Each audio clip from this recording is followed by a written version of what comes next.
ప్రభు అయిన యేసుక్రీస్తు నామంలో ఈ రాత్రి సమయంలో బైబిల్ తరగతికి వచ్చినటువంటి సహోదరి సహోదరులందరికీ కూడా వందనాలు తెలియజేస్తున్నాను. అలాగే ఆన్లైన్లో దేవుని వాక్యాన్ని వీక్షిస్తున్నటువంటి ప్రియ సహోదరి సహోదరులందరికీ కూడా చింతపల్లిలో ఉన్నటువంటి క్రీస్తు సంఘం తరపుగా హృదయపూర్వకమైన వందనాలు తెలియజేస్తున్నాను. అంతా బాగున్నారు కదా? దేవుని యొక్క మహాదయ చొప్పున కృప చొప్పున సజీవ లెక్కలో మనం ఉన్నాం. మరి గత వారంలో కొంతమంది ఈ లోకాన్ని విడిచి వెళ్ళిపోయారు. వారు ఎక్కడున్నారో అది మనకు తెలియదు. క్రీస్తు యేసునందు ఉన్నవారైతే వాళ్ళకి శిక్ష వీటి ఉండదు, నిత్య జీవంలోకి వెళ్తారు. క్రీస్తు యేసును ఎరగకుండా ఉన్నవారు పాతాళ లోకంలో నిత్య నరకానికి వెళ్తారు. కనుక వాళ్ళ గురించి మనకి విభిన్నమైనటువంటి అభిప్రాయాలు మనకు వద్దు. మనం ఎలా ఉన్నాం అన్నది మనం ఆలోచన చేసుకోవాలి. క్రీస్తు యేసునందు ఉన్నవానికి ఏ శిక్షా విధి లేదు.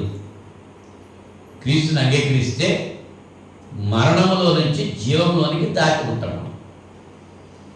కనుక క్రీస్తుని అంగీకరించాలంటే బ్రతికి ఉండగానే మనం ఇదని చేయగలం. చనిపోయిన తర్వాత ఏమీ చేయలేము. చేయాలనుకున్నా చేయలేము. కనుక బ్రతికి ఉండగానే మనం నీ సృష్టికర్త అయినటువంటి దేవుడిని స్మరణగా తెచ్చుకోమంటున్నాడు.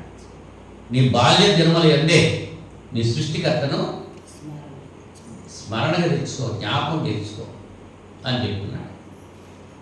కనుక ప్రియులారా, యేసు ప్రభువు యొక్క రెండో రాకడ సమీపంగా ఉంది. అనేకమైనటువంటి సూచక క్రియలు జరుగుతున్నాయి. నేనే క్రీస్తునని అనేకులు బయలుదేరి వస్తున్నారు. ఆయన చెప్పిన సంఘటనలన్నీ కూడా జరుగుతున్నాయి. యుద్ధాలు జరుగుతున్నాయి, కరువులు వస్తున్నాయి, వరదలు వస్తున్నాయి, అన్నీ సంభవిస్తున్నాయి. మరొక తుఫాను ఉందట. మరి 4 రోజుల్లో వర్షాలు మనకి వస్తాయని చెబుతున్నారు. ఇవన్నీ కూడా నరుల చరిత్రము భూమి మీద గొప్పదైపోయింది. అంచేత దేవుని ఉగ్రత మానవుల మీదకి వస్తుంది. ఆ ఉగ్రతను తప్పించుకోవడానికి మనం ఏం చేయాలి? దేవుని సన్నిధికి వచ్చి దేవుని మాటలు విని పశ్చాత్తాపడి మన జీవితాలను మార్చుకోవాలి. అదే దేవుని యొక్క వాక్యం తెలియజేస్తుంది. ఎంతకాలం మీరు ఇంకా పాపం చేస్తూ ఉంటారు, ఇకనైనా రక్షించబడండి, రక్షణ పొందండి అని మరి లేఖనాలు సెలవిస్తుంది.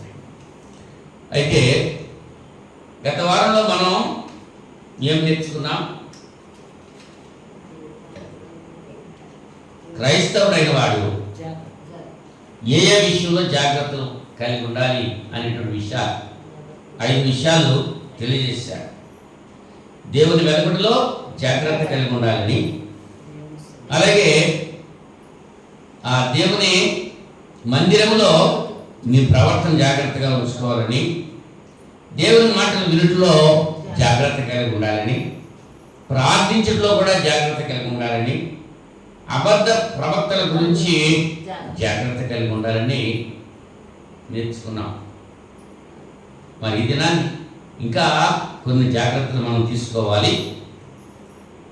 ఆ జాగ్రత్తల గురించి మనం ఆలోచించేద్దాం. మరికొన్ని జాగ్రత్తల గురించి ఈ దినాన్ని ఆలోచించేద్దాం. ప్రార్థన చేసుకుందాం.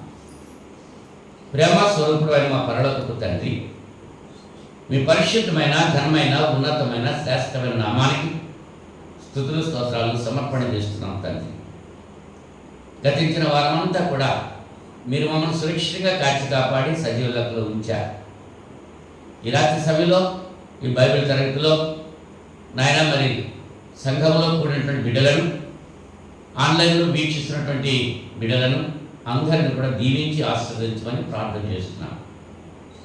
మీ సన్నిధిలో మేము ఉన్నాం. మీ యొక్క మాటలు జాగ్రత్తగా వినటానికి మంచి మనసులు మాకు దయచేయండి. దుష్టుడు సాతాను ఏ రీతిగా వారి యొక్క కార్యక్రమం ఇక్కడ కొనసాగనీయకుండా మీ కృప, మీ కాపుదల మాకు అనుగ్రహిస్తారని ప్రార్థన చేస్తున్నాను. కొద్ది సమయము మీ యొక్క లేఖన భాగాలు బిడ్డలకు తెలియజేయడానికి నాయన మీ సహాయం మాకు అనుగ్రహించండి. అపవిత్రమైన నా పెదవులు కాల్చి పవిత్రపరిచి పరిశుద్ధుడు మీ లేఖనాలు ప్రియమైన మీ బిడ్డలకు అందించడానికి ఒక పనిముట్టుగా నన్ను వాడుకుంటారని ప్రార్థన చేస్తున్నాను. బిడ్డలు మీ యొక్క వాక్యం వింటుండగా వినే చెవులు, గ్రహించి ఆత్మ లోబడే బుద్ధి ప్రసాదించండి. మీ వాక్యం విత్తబడి చుట్టగా రోగగ్రస్తులై మన ముట్టి స్వస్థపరచండి, బలహీనులై మన ముట్టి బలపరచండి. ఆయా సమస్యలతో సతమతమవుతూ శాంతి కోరి మీ సన్నిధిలో ప్రార్థిస్తున్న ప్రతి వీడియో యొక్క విజ్ఞాపన మీరు ఆలకించి ప్రతిఫలమిస్తారని మనం చేస్తున్నాం. కొద్ది సమయము లేఖనాల ద్వారా మీరే నాతో మాతో మాట్లాడి మీ నామనికే మహిమ, ఘనత, ప్రభావం తెచ్చుకుంటారని ఈ ప్రార్థన మా రక్షకుడు మీ ప్రియకుమారుడు యేసుక్రీస్తు నామములో వేడుకుంటున్నా పరలోక తండ్రి. ఆమేన్, ఆమేన్. మరి ఒకసారి అందరికీ వందనాలు. ప్రియులారా, క్రైస్తవులుగా మనం ఏ విషయాల్లో జాగ్రత్త కలిగి ఉండాలి అనేటువంటి విషయాన్ని మనం ఆలోచన చేస్తున్నాం. యెషయా గ్రంథం మొదటి అధ్యాయం, యెషయా గ్రంథం మొదటి అధ్యాయం 17వ వచనం. యెషయా గ్రంథం మొదటి అధ్యాయం 17వ వచనంలో ఉన్నటువంటి విషయాన్ని మనం ఆలోచన చేస్తున్నాం. కీడు చేయట మానుడి, మేలు చేయ నేర్చుకునడి, న్యాయము జాగ్రత్తగా విచారించుడి, హింసించబడు వారిని విడిపించుడి, తండ్రి లేని వారికి న్యాయం తీర్చుడి, విధవరాలి పక్షముగా వాదించుడి. యెహోవా ఈ మాట సెలవిస్తున్నాడు. ఏ విషయంలో మనం జాగ్రత్తగా ఉండాలంటే న్యాయం విచారించడంలో జాగ్రత్త కలిగి ఉండాలి. ఏది న్యాయము, ఏది అన్యాయము మనకు తెలుసు. మనం చేసేటువంటిప్పుడు కూడా, మనం చేసేటువంటి క్రియలు కూడా ఇవి న్యాయమైనవా అన్యాయమైనవా అని మన అంతరాత్మ మనకు చెబుతూనే ఉంటుంది. న్యాయ ప్రకారంగా మనం జీవిస్తే, జాగ్రత్త కలిగి ఉంటే దేవుడు మనల్ని దీవించి ఆశీర్వదిస్తాడు. ఏ ప్రదేశంలో ఎలా ప్రవర్తించాలి, ఏ వ్యక్తితో ఎలా ప్రవర్తించాలి అనేటువంటి విషయాన్ని మనం గమనించి న్యాయంగా మనము జీవించాలి. అది ఒక జాగ్రత్త. అంజమ్మా, జాగ్రత్త. కీర్తన గ్రంథం 82వ అధ్యాయము, కీర్తన గ్రంథం 82వ అధ్యాయము 3-4 వచనాల్లో పేదలకును తల్లిదండ్రులు లేని వారికి న్యాయము తీర్చుడి, శ్రమగల వారికి దీనులకును న్యాయము తీర్చుడి, దరిద్రులను నిరుపేదలను విడిపించుడి, భక్తిహీనుల చేతిలో నుండి వారిని తప్పించుడి. ఏమంటున్నాడు ఇక్కడ? ఆసాపు రచించిన కీర్తన ఇది, అవునా? 2వ వచనంలో ఎంతకాలము మీరు అన్యాయంగా తీర్పు తీర్చుదురు, ఎంతకాలము భక్తిహీనుల ఎడల పక్షపాతం చూపుదురు అని అడుగుతున్నాడు. ఎంతకాలం మీరు అన్యాయంగా తీర్పు తీరుస్తారు? లోకంలో న్యాయం జరుగుతుందా? పక్కవాడు పొరుగువాడితో న్యాయం జరుగుతుందా? దాసు, జరుగుతుందా న్యాయం? లేదు. దేవుడు అడుగుతున్నాడు ఇక్కడ. దేవుని సమాజంలో దేవుడు నిలిచున్నాడు. దైవముల మధ్య ఆయన తీర్పు తీర్చుతున్నాడు. దేవుని సమాజంలోనే దేవుడు నిలుచున్నాడు. ఆయన కూర్చుండడానికి పేరు లేదు, ఆయన నిలుచున్నాడు. కారణం ఏంటి? అన్యాయం జరుగుతుంది. ఎంతకాలం మీరు అన్యాయంగా తీర్పు తీరుస్తారు? న్యాయం విచారించడంలో జాగ్రత్త వహించాలి. సామెతల గ్రంథం 31వ అధ్యాయం, సామెతలు 31వ అధ్యాయం 9వ వచనంలో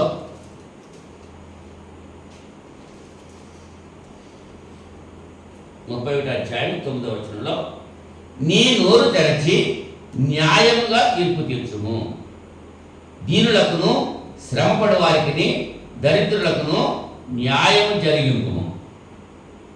లేఖనాలు చెప్తున్నాయి, ఓ క్రైస్తవుడా, నీ నోరు తెరచి న్యాయముగా తీర్పు తీర్చు.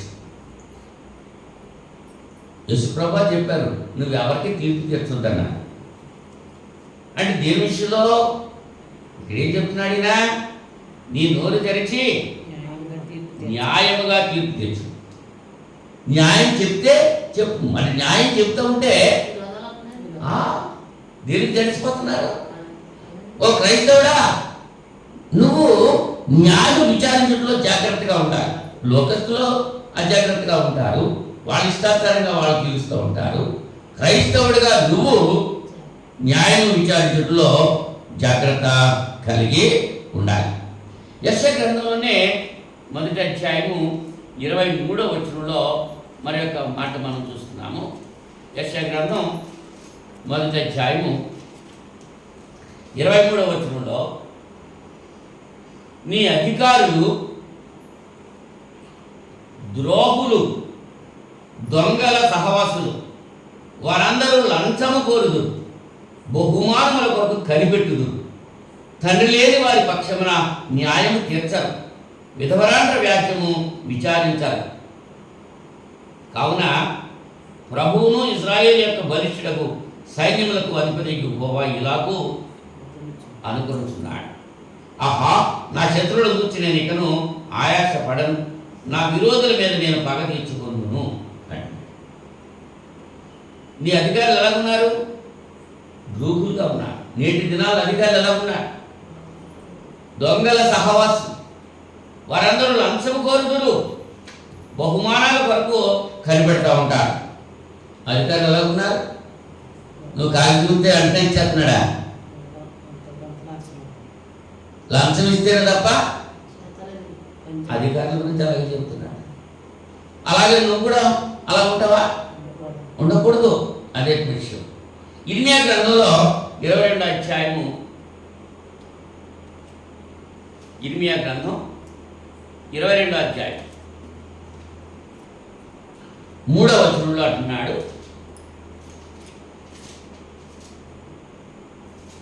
యెహోవా ఇలాగూ ఆజ్ఞ ఇచ్చుచున్నాడు, మీరు నీతి న్యాయములను అనుసరించి నడుచుకోండి, దోచుకొనబడిన వారిని బాధపెట్టు వారి చేతిలో నుండి విడిపించడి, పరదేశులనైనను తండ్రి లేని వారినైనను విధవరాండ్రనైనను బాధింపకుడి, వారికి ఉపద్రవం కలుగజేయుకుడి, ఈ స్థలంలో నిరపరాధుల రక్తము చిందింపకుడి. మనం చేసేది ఇదే. నీతి న్యాయం అనుసరించి నడుచుకుంటున్నారా? దోచుకొనబడిన వారిని బాధపెట్టు వారి చేతిలో నుండి విడిపిస్తారా? తెలుసు ఆడు దోచేసుకుంటున్నాడు, వీడు బాధపడుతున్నాడు అని తెలుసు, కానీ విడిపిస్తున్నారా? నీ సరిహద్దులోనే ఆక్రమిస్తున్నాడు, అది తెలుసు, అందరికీ తెలుసు. నీకు ఇబ్బంది కలిగేస్తున్నాడు, చెప్పగలుగుతున్నారు ఎవరైనా?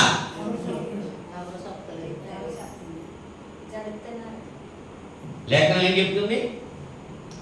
నీతి న్యాయం అనుసరించి నడుచుకోండి, దోచుకొనబడిన వారిని బాధపెట్టు వారి చేతిలో నుంచి పరదేశులనైనను తండ్రి లేని వారినైనను విధవరాండ్రనైనను బాధింపబడి.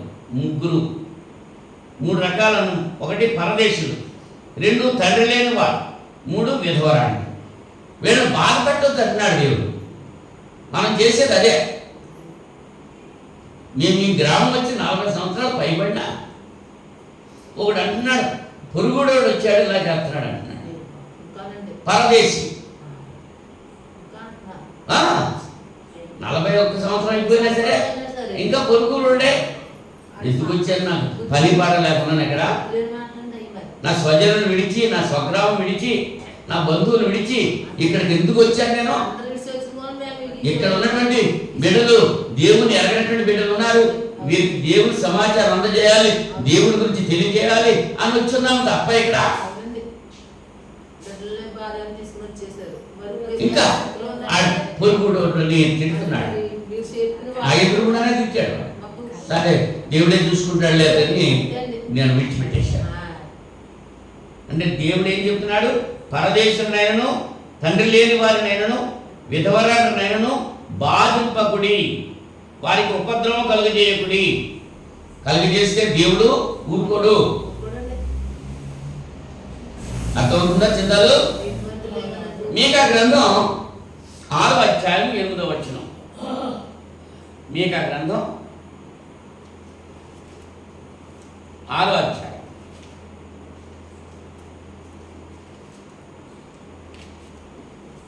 6వ అధ్యాయము 8వ వచనం. 6వ అధ్యాయం 8వ వచనం. మనుషుడా, ఏది ఉత్తమమో అది నీకు తెలియజేయబడి ఉన్నది. ఏది ఉత్తమమో నీకు తెలియజేయబడ్డది. అవునా? న్యాయముగా నడుచుకొనుటయు, కనికరమును ప్రేమించుటయు, దీన మనస్సు కలిగి నీ దేవుని ఎదుట ప్రవర్తించుటయు. ఇంతే కదా యెహోవా నిన్ను అడుగుతున్నాడు. ఏమడుగుతున్నాడు దేవుడు? నిన్ను న్యాయంగా నడుచుకో. అవునా? ఇంకా ఏంటి? కనికరము కలిగి ఉండు, ప్రేమ కలిగి ఉండు, దీన మనస్సు కలిగి నీ దేవుని ఎదుట ప్రవర్తించు. ఇదే దేవుడు నేను కోరుకుంటున్నాడు. అలా ఉన్నామా? ఆలోచించేయాలి. జఫన్యా గ్రంథం 2వ అధ్యాయం. జఫన్యా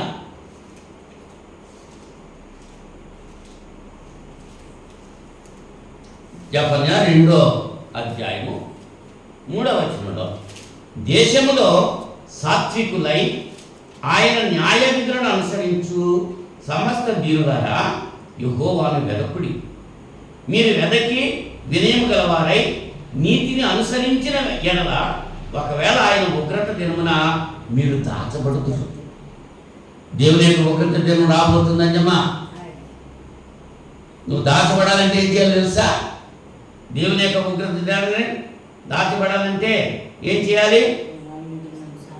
నీతిని అనుసరించాలి, వినయము కలిగి ఉండాలి, యెహోవాను వెదకాలి. అప్పుడు దేవుడు ఏం చేస్తాడు? ఆయన ఉగ్రత దినాన్ని మీరు దాచబడతారు అని జఫన్యా గారు తెలియజేస్తున్నారు. న్యాయము విచారించడంలో జాగ్రత్త కలిగి ఉండాలి దాసులు. రెండోది ఏంటి? హెబ్రీ పత్రిక 13వ అధ్యాయం 16వ వచనం. హెబ్రీ పత్రిక 13వ అధ్యాయం 16వ వచనం.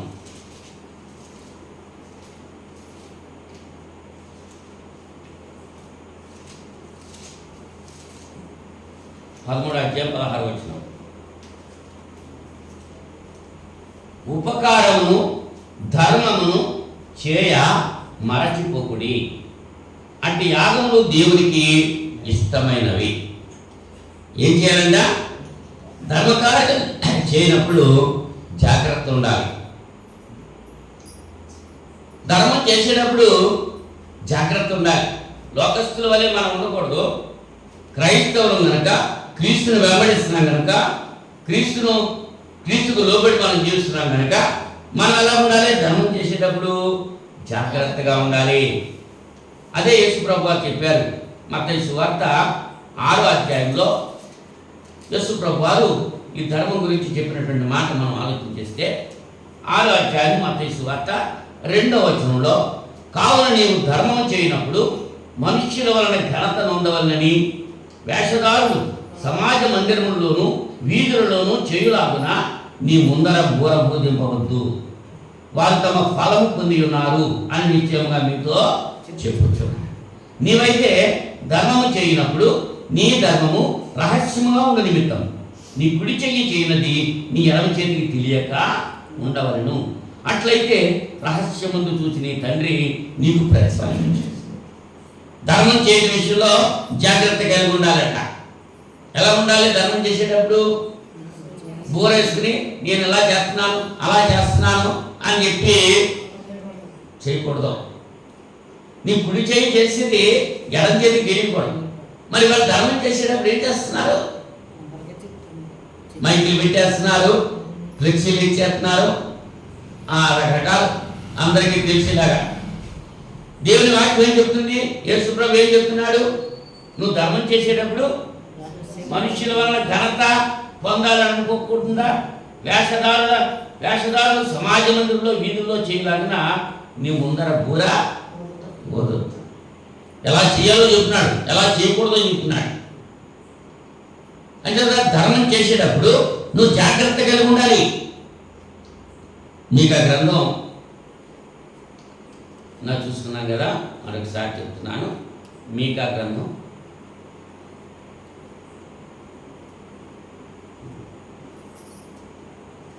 గ్రంథం 6వ అధ్యాయం 7-8 వచనాలు. మీకా 6వ అధ్యాయం చదవండి. 7-8 వచనాలు. వేల కొలది పొట్టేళ్లను, వేలాది నదులంత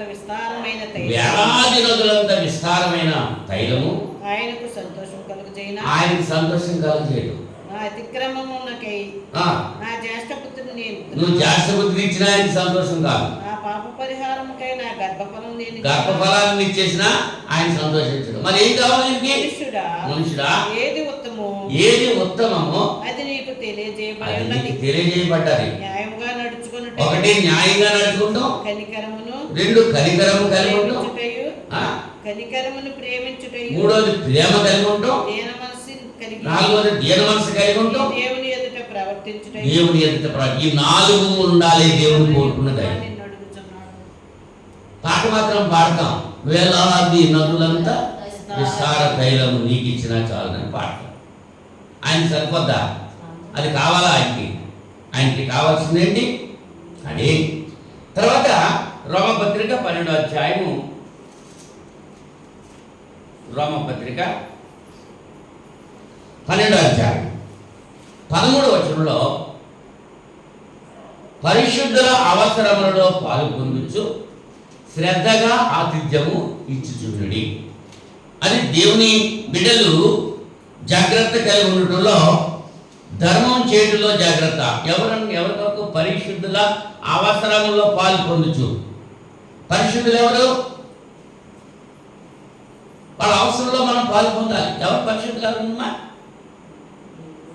ఎవరు పరిశుద్ధులు? ఎవరైనా ఉన్నారు అసలు? లేదు. మరి పరిశుద్ధులు అంటున్నాడేంటి? క్రీస్తు రక్తంలో కడగబడ్డ వాడు పరిశుద్ధుడు. అవునా? వాళ్ళ అవసరంలో మనం పాల్గొనాలి. సంఘంలో ఉన్నటువంటి పేదవారు ఉన్నారు, వాక్యోపదేశం చేసేటువంటి సువార్తికులు ఉన్నారు. వాళ్ళ యొక్క అవసరాల్లో మనం ఏం చేయాలి? ఆదుకోవాలి. కొంతమంది ధనవంతులు ఉంటారు, చాలా ధనవంతులు ఉంటారు, కొంతమంది పేదవాళ్ళు ఉంటారు. ఒకరికొకరు ఏం చేసుకోవాలి? పేదవారిని ఆదుకుంటూ ఉండాలి. కరెక్ట్గా చెప్పేస్తున్నాడు ఇక్కడ. గలతీ పత్రిక 6వ అధ్యాయంలో, గలతీ పత్రిక 6వ అధ్యాయం ఎవరికి సహాయం చేయాలి అనేటువంటి విషయాన్ని ఇక్కడ తెలియజేస్తున్నాడు. 6వ అధ్యాయం 6వ వచనంలో, వాక్యోపదేశం పొందువాడు ఉపదేశించు వానికి మంచి పదార్థములన్నిటిలో భాగం ఇయ్యవలెను. ఈ మాట ఏంటో అర్థమైందా? వాక్యోపదేశము చేసేటువంటి వాడు, ఎవరైతే వాక్యోపదేశం పొందుతున్నారో వాళ్ళు ఏం చేయాలి? మంచి పదార్థములన్నింటిలో కూడా భాగము ఇవ్వాలి. అది ధర్మం చేయటంలో జాగ్రత్త అంటున్నాడు. ధర్మం చేయటంలో జాగ్రత్త. ఈ ధర్మం చేసేటప్పుడు కుడి చేయి చేసేది ఎడం చేయికి తెలియదు. వాక్యోపదేశం పొందుతున్నావు, నీకు ఎవరైతే వాక్యం బోధిస్తున్నారో వారికి నీవు కలిగి ఉన్నటువంటి మంచి పదార్థాలన్నింటిలో కూడా భాగం ఇవ్వాలి. ఇస్తే నువ్వు దీవించబడతావు. వాక్యోపదేశం పొందే వాళ్ళకి లేవా? పౌలు గారు అంటాడు, నీ ఈవిని అపేక్షించి నేను ఇలా చెప్పట్లేదు కానీ అంటాడు. ఇవ్వాల్సిన పని విశ్వాసులు, క్రైస్తవులు ఏం చేయాలి? బోధకునికి, ఉపదేశకునికి, సువార్తికునికి మంచి పదార్థములన్నిటిలో భాగము ఇవ్వాలి. ఫిలిప్పీ పత్రిక 4వ అధ్యాయము, ఫిలిప్పీ పత్రిక 4వ అధ్యాయం 18వ వచనంలో పౌలు గారు ఫిలిప్పీ సంఘంతో మాట్లాడుతూ 15వ వచనం చదువుతున్నాను. ఫిలిప్పీయులారా, సువార్తను నేను బోధింప ఆరంభించి మాసిదోనియాలో నుండి వచ్చినప్పుడు ఇచ్చు విషయంలోను పుచ్చుకొని విషయంలోను మీరు తప్ప మరి ఏ సంఘపు వారును నాతో పాలువారు కాలేదని మీకే తెలియను. ఎలాగనగా దెస్సలోనికలో కూడా మీరు మాటి మాటికి నా అవసరం తీర్చుటకు సహాయం చేసింది. నేను ఈవిని అపేక్షించి ఇలాగ చెప్పడం లేదు, కానీ మీ లెక్కకు విస్తార ఫలం రావాలని అపేక్షించి చెబుతున్నాను. నాకు సమస్తమును సమృద్ధిగా కలిగి ఉన్నది. మీరు పంపిన వస్తువులు ఎపఫ్రోదితు వలన పుచ్చుకొని ఏమీ తక్కువ లేకున్నా అవి మనోహరమైన సువాసనయు దేవునికి ప్రీతికరమును ఇష్టమునైన యాగమునైనవి కాగా, దేవుడు తన ఐశ్వర్యం చొప్పున క్రీస్తు యేసునందు మహిమలో మీ ప్రతి అవసరము తీర్చు. సువార్తికుడు చెబుతున్నాడు, దేవుని యొక్క వాక్యం చెబుతూ ఉన్న సేవకుడు ఫిలిప్పీ సంఘంతో చెబుతున్నాడు, మీరు తప్ప ఏ సంఘపు వారు నాతో పాలువారు కాలేదు ఇచ్చేయటం, ఇచ్చు విషయంలో. కొరింథీ సంఘంలో వాక్యం చెప్పాడు. కొరింథీ సంఘం వాళ్ళు పౌలు గారికి మరి కానుకలు విపరీతంగా ఇవ్వలేదు. అక్కడ కొరింథీ సంఘంలో వాక్యం చెబుతున్నప్పుడు కూడా మాసిదోనియా వాళ్ళు, ఫిలిప్పీ వాళ్ళు వెళ్ళి ఆయనకు కావాల్సినవన్నీ కూడా అమర్చారు, అందించారు. అంచేత వాళ్ళు ఏమంటున్నాడు? దేవుడు తన ఐశ్వర్యం చొప్పున క్రీస్తు యేసునందు మహిమలో మీ ప్రతి అవసరము తీర్చు. దేవుని బిడ్డకు మరి సువార్తికునికి ఇస్తే సువార్తికుడు ఏం చేస్తాడు? ప్రార్థన చేస్తాడు, దీవెనలు వస్తాయి. ఆది కాండలో మనం చూస్తే అబ్రాహాము అన్నిటిలో దశమ భాగం ఇచ్చాడు మెల్కీసెదెకుకు అన్నిటిలో దశమ భాగం ఇచ్చాడు. అప్పుడు మెల్కీసెదెకు ఏం చేశాడు? దేవుని సర్వోన్నతుడైన దేవుడు నిన్ను ఆశీర్వదించగాక అన్నాడు. ఆ దినాల్లో అబ్రాహాం అంతా ధనవంతుడు ఎవరు కూడా లేడు. మరి బిల్ గ్రేట్ అంటారు ఈ దినాల్లో. ఆ దినాల్లో అబ్రాహాం అంత ఆశీర్వాదాలు, అంత ఐశ్వర్యవంతుడు. కారణం ఏంటంటే అతడు దేవునికి ఇచ్చాడు. అబ్రాహాం ఇష్టపూర్వకంగా ఇచ్చాడు, దేవునికి ఇచ్చుటలో సంతోషంగా ఇచ్చాడు, అని చేత దీవించబడ్డాడు. కనుక ప్రియులారా, ధర్మ కార్యాల చేతిలో మనం జాగ్రత్త కలిగి ఉండాలి. కీర్తనలు 37వ కీర్తన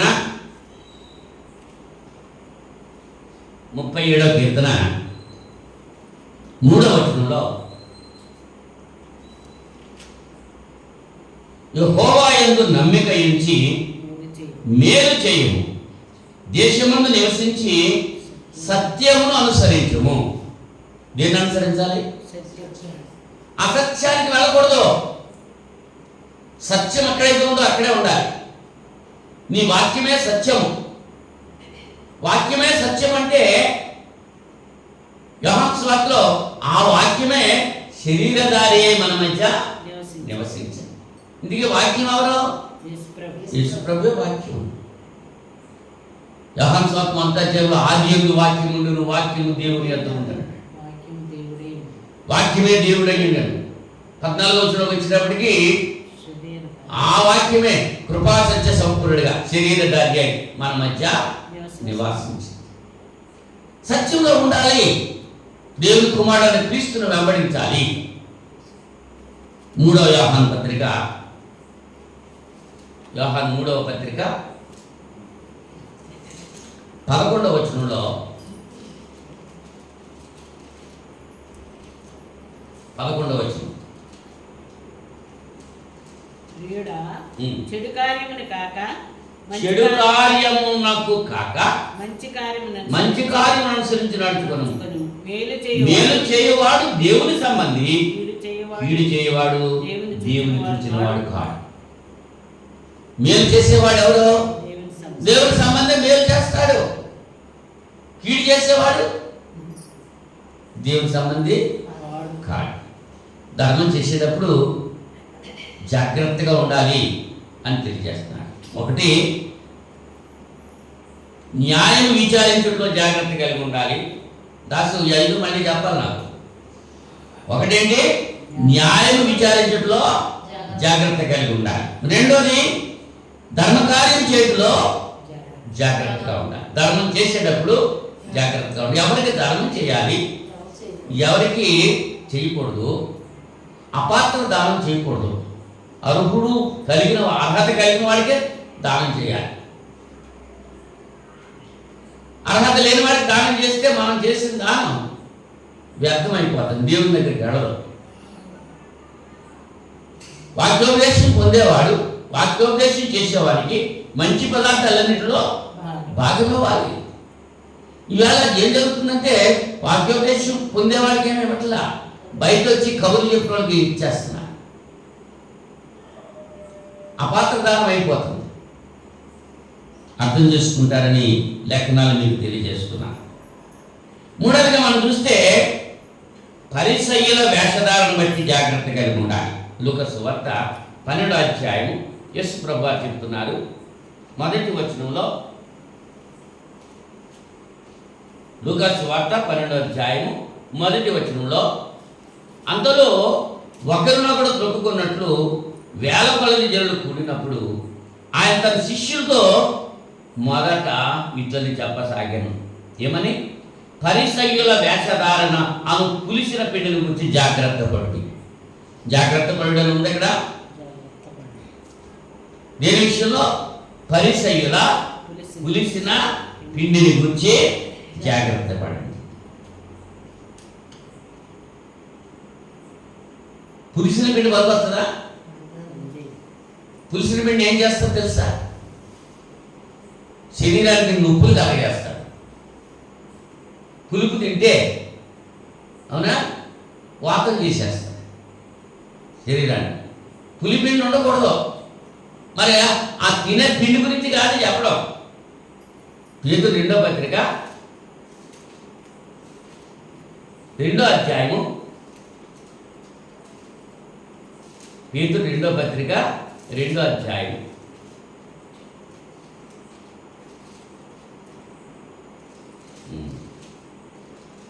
2వ అధ్యాయం మొదటి నుంచి మనం చదివితే, అబద్ధ ప్రవక్తలు ప్రజలలో ఉండిరి, అటువలనే మీలోనూ అబద్ధ బోధకులు. వీరు తమను కొనిన ప్రభువును కూడా విసర్జించుచు తమకు తామే శీఘ్రముగా నాశనం కలుగజేసుకొనుచు నాశన కర్మకు భిన్నాభిప్రాయములను రహస్యముగా బోధించుదురు. మరి అనేకులు వారి పోకిరీ చేష్టలను అనుసరించి నడుతురు. వీరిని బట్టి సత్యమార్గము దూషింపబడదు. వారు అధిక లోపులై కల్పనావాక్యములు చెప్పుచు మీ వలన లాభం సంపాదించుకుందరు. వారికి పూర్వం నుండి విధింపబడిన తీర్పు ఆలస్యం చేయదు. వారి నాశనము కునికి నిద్రపోదు. దేవదూతలు పాపం చేసినప్పుడు దేవుడు వారిని విడిచిపెట్టగా పాతాళ లోకమందలి కటిక చీకటి గల బిలములలోనికి త్రోసి తీర్పునకు కావల్లో ఉంచబట్టుకు వారిని అప్పగించి. అంటే అబద్ధ బోధకుల గురించి మీరు జాగ్రత్తగా ఉండాలి. లేకపోతే ఏం చేస్తారు? వాడు తమకు తామే శీఘ్రంగా నాశనం కలుగ చేసుకుంటున్నారు. వాళ్ళు వెంబడించేటువంటి వాళ్ళు కూడా నాశన పాత్రులుగా చేస్తుంటున్నారు. కొరింథీ మొదటి పత్రిక 5వ అధ్యాయము, కొరింథీ మొదటి పత్రిక 5వ అధ్యాయం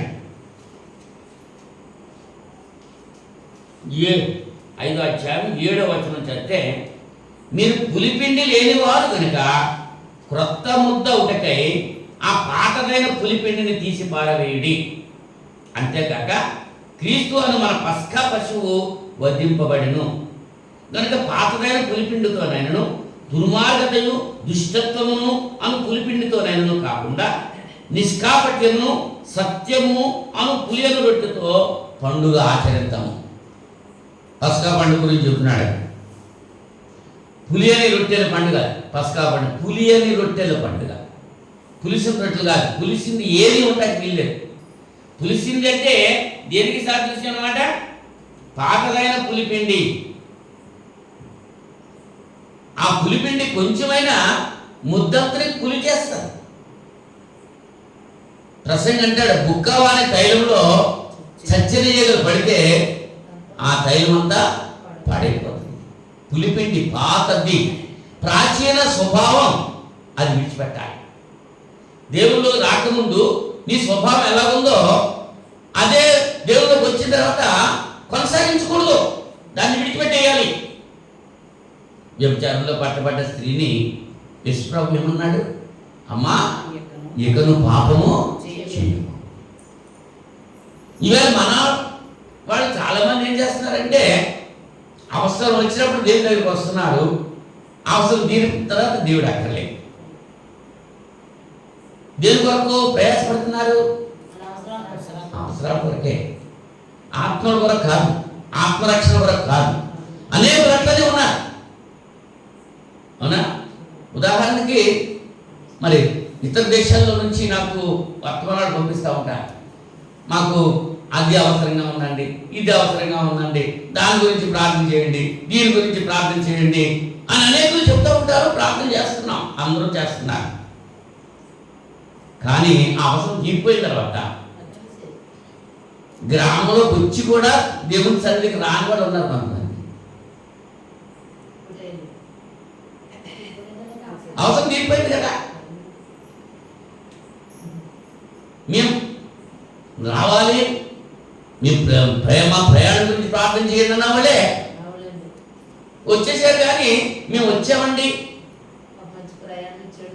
దేవునికి స్తోత్రం అండి, ఒక్క మాట కూడా చెప్పలేదు.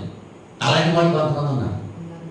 కొంతమంది మేము వచ్చామండి, మీ సంఘం అంతా ప్రార్థన చేసింది, మీరు ప్రార్థన చేశారు, చాలా సంతోషం అండి, దేవునికి స్తోత్రాలు అని చెప్తున్నారు. కొంతమంది అటు ఉన్నారు, ఇటు ఉన్నారు. కానీ ఆ కృతజ్ఞత లేనటువంటి వారు ఎక్కువ మంది ఉన్నారు. అర్థమైందా? అది పులిపిండి, అవసరం వరకే ఉపయోగించుకుంటున్నారు అంతే. అది ప్రాచీన స్వభావం, దాన్ని విడిచిపెట్టేయాలి. జాగ్రత్తగా ఉండాలి. వేషధారణ. వేషధారణ అంటే ఏంటి? లేనిది ఉన్నట్టు చెప్తూ ఉంటారు. మాటలంతా అయ్యి బాబోయ్, మీ ప్రార్థనే కావాలండి, మీ ప్రార్థన ఎంత పనిచేస్తుంది మాకు, మరి అవసరం తీరిపోయింది, మళ్ళీ ఈ ప్రార్థన ఏమైంది? అటువంటి వాడు పులిపిండి అన్నమాట. అటువంటి పులిపిండిని మీరు తీసేసుకోండి అని చెప్పండి. యాకోబు పత్రిక 3వ అధ్యాయము 17వ వచనంలో, యాకోబు పత్రిక 3వ అధ్యాయము 17వ వచనం,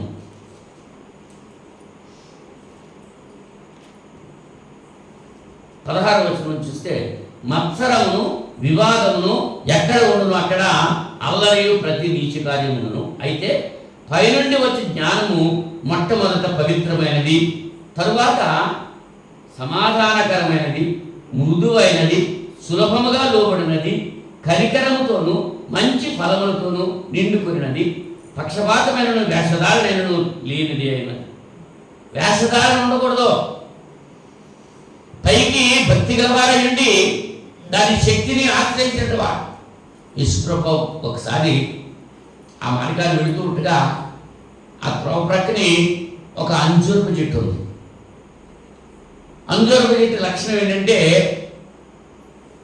అది ఆకులు కలిగి ఉందంటే కాయలు ఖచ్చితంగా ఉండాలి. ఆకులు లేకపోతే కాయలు ఉండవు. యేసుప్రభు వారు ఆకలైనట్లుగా ఉండి ఆ అంజూరపు చెట్టు దగ్గరికి వెళ్ళి ఆ చెట్టును తడుగుతున్నాడు, కాయలు ఉన్నాయా అని. ఎంత తడిగినా ఒక్క కాయ కనపడతలేదు. కానీ అది ఏం చేస్తుంది, ఆకులు ఉన్నాయి, నాలో కాయలు ఉన్నాయని చెప్పి వేషధారణ వేస్తున్నాను అన్నమాట. ఏమి లేదు దాంట్లో, సమాధానం లేదు, మృదువు లేదు, కాయలు లేవు, వేషధారణ, కాయలు ఉన్నట్టుగా నటిస్తున్నాడు. దేవుడు పాపినైనా క్షమిస్తాడు కానీ వేషధారణ క్షమించడు.